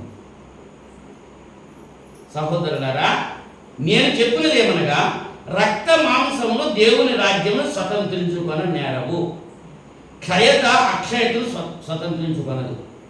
ఇదిగో మీకు ఒక మర్మము తెలుపుతున్నాను, మనమందరము నిద్రించము కానీ నిమిషంలో ఒక రెప్పపాటున కడబోరం రోగగానే మనమందరము మార్పు పొందుదము. బోరం రోగును అప్పుడు మృతులు అక్షయులుగా ఏర్పడుతురు, మనము మార్పు పొందుదు. క్షయమైన ఈ శరీరము అక్షయతను ధరించుకునవలసి ఉన్నది, మత్స్యమైన ఈ శరీరము అమర్త్యతను ధరించుకునవలసి ఉన్నది. ఈ క్షయమైనది అక్షయతను ధరించుకున్నప్పుడు, ఈ మత్స్యమైనది అమర్త్యం ధరించుకున్నప్పుడు విజయమందు మరణము మృంగివేయబడింది అని వ్రాయబడిన వాక్యము నెరవేరు. ఎక్కడ? విజయమందు మరణము మృంగి. మన శరీర సంబంధం కాము. మట్టి నుంచి ఆదాము తీశాడు కదా. ఒక్క మనిషి మట్టి నుంచి వచ్చాడు. మరి ఆత్మ నుంచి పుట్టినవాడు ఎవరైనా కనబడి ఆదామైనటువంటి యేసుక్రీస్తు. ఇప్పుడు మనం శరీర సంబంధులుగా ఉండకూడదు, ఆత్మ సంబంధులుగా ఉండాలి. మీరు క్రీస్తుతో కూడా లేపబడిన వారైతే పైన వాటినే వెతకండి అంటున్నాడు పౌలు గారు. కింద వాటి కొరకు ఆశపడద్దు. నిజంగా క్రీస్తుతో కూడా మీరు లేపబడితే మీ మనస్సు ఈ లోక సంబంధమైన దాని మీద ఉండకుండా జాగ్రత్త పడండి. మనుషుల గురించి ఏం తినాలి, ఏం త్రాగాలి, ఎంతసేపు ఏం ధరించాలి, ఎంత సంపాదించాలి, దీనికోసం తాపత్రయపడద్దు. ఈ శాశ్వతం కాదు, ఇవి మనతో రావు. మన ఆత్మ ఒక్కటే దేవుడి దగ్గరికి వెళ్తుంది. ఆ జాగ్రత్త మనకు కలిగి ఉండాలి. ప్రకటన గ్రంథం 19వ అధ్యాయం 16వ వచనంలో, ప్రకటన గ్రంథం 19వ అధ్యాయము 16వ వచనంలో, రాజులకు రాజును ప్రభువులకు ప్రభువును అను నామము ఆయన వస్త్రము మీదను తొడ మీదను రాయబడి ఉన్నది. ఇంకెవరున్నాడు రాజు? రాజులకు రాజు, ప్రభువులకు ప్రభువు. ఆయన వస్త్రం మీద రాశారు, ఆయన తొడ మీద రాశారు. ముగింపులో లూకా సువార్త 2వ అధ్యాయం 11వ వచనంలో, లూకా సువార్త 2వ అధ్యాయం 11వ వచనం, దావీదు పట్టణము నీడు రక్షకుడు మీ కొరకు పుట్టి ఉన్నాడు, ఈయన ప్రభువైన క్రీస్తు. ఎవరండి? దావీదు పట్టణం పుట్టింది ఎవరు? యేసు క్రీస్తు. యేసు అంటే రక్షకుడు, క్రీస్తు అంటే అభిషిక్తుడు. యేసు క్రీస్తు ఆయన పుట్టాడు. ఇటువంటి మనుష్యులందరినీ రక్షించడానికి, మానవులను రక్షించడానికి దేవుడు తన కుమారుడైన క్రీస్తుని లోకానికి పంపించాడు. ఆయన స్త్రీ యందు పుట్టాడు, ఆయనే యేసుక్రీస్తు. ఆయన యందు విశ్వాసం ఉంచితే రక్షించబడతావు. యేసు ప్రభు దేవుని కుమారుడని నీ హృదయంలో విశ్వసిస్తే నువ్వు రక్షించబడతావు. రోమపత్రిక 10వ అధ్యాయంలో మనం చూస్తాం. నువ్వు రక్షించబడాలంటే యేసు ప్రభు ఎవరనుకుంటున్నావు? దేవుని కుమారుడు. దెయ్యాలు చెప్తున్నాయి, దావీదు కుమారుడా అని అడుగుతున్నాయి దెయ్యాలు. అవునా? మరి మనకేంటి? యేసు ప్రభు దేవుని కుమారుడు అనేటువంటి విశ్వాసంలో ఉందా? ఆయనలోనే మనకు రక్షణ ఉంది. యేసునందే మనకు రక్షణ, యేసునందే మనకి జీవము. క్రీస్తు యేసులో ఉన్న వారికి ఏ శిక్ష అనేది లేదు. ఇంతవరకు నువ్వు క్రీస్తులో లేకపోతే ఇదే అనుకూలమైన సమయం, రక్షణ దినం. అవునా? జాగ్రత్త జాగ్రత్త అని ఎన్ని చెప్పాను? 5 చెప్పాను. న్యాయం విచారించడంలో జాగ్రత్త కలిగి ఉండాలి, ధర్మకార్యాలు చేయనప్పుడు జాగ్రత్త కలిగి ఉండాలి, పరిసర వేషాలను బట్టి జాగ్రత్త కలిగి ఉండాలి, ఐహిక విషయాల్లో జాగ్రత్త కలిగి ఉండాలి, ఆఖరిగా మనుష్యులను గురించి జాగ్రత్త కలిగి ఉండాలి. నీ పొరుగు వాడిని నమ్మొద్దన్నాడు. ప్రతివాడు తంత్రగుట్టై పొరుగు వాడిని కొంప ఉంచుతున్నాడు. మనుషులు నమ్మకూడదు. అందుకనే దావీదు అంటున్నాడు, ప్రభువా నేను నమ్మి నిన్ను ఆశ్రయించాను, నరులు ఏమీ చేయలేరు, నాకు భయమేమీ లేదన్నాడు. మనుషులను ఆశ్రయించకూడదు. ఎవరిని ఆశ్రయించాలి? దేవుణ్ణి ఆశ్రయించాలి. ఎవరి ద్వారా? ఆయన కుమారుడైన క్రీస్తు ద్వారా. కనుక మన యొక్క విజ్ఞాపనలు, మన యొక్క యాచనలు సమస్తము దేవుని కుమారుడైన క్రీస్తు ద్వారా దేవునికి మనం విన్నవించుకుంటే ప్రతిఫలం దేవుడు అనుగ్రహిస్తాడు. అటువంటి రక్షణ మనం పొంది జాగ్రత్తగా మనం మరణ పర్యంతము, ఆయన 2వ రాకడ పర్యంతము జాగ్రత్తగా ఉండగలిగినట్లుగా దేవుడు తన పరిశుద్ధాత్మను ప్రసాదించును గాక. అందరికీ వందనాలు. ప్రార్థన చేసుకుందాం.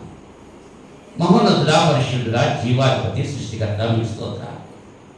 ఇంత పర్యంతము మానవుడు ఏ ఏ విషయాల్లో జాగ్రత్త కలిగి ఉండాలో, ప్రత్యేకించి క్రైస్తవుడైన వాడు ఏ ఏ విషయాల్లో జాగ్రత్త కలిగి ఉండాలో అనేటువంటి విషయాల్ని ఇలాంటి సమయంలో నాయన బిడ్డలకు బోధించడానికి మీరు ఇచ్చిన అవకాశం బట్టి కృతజ్ఞతలు తెలియజేస్తున్నా.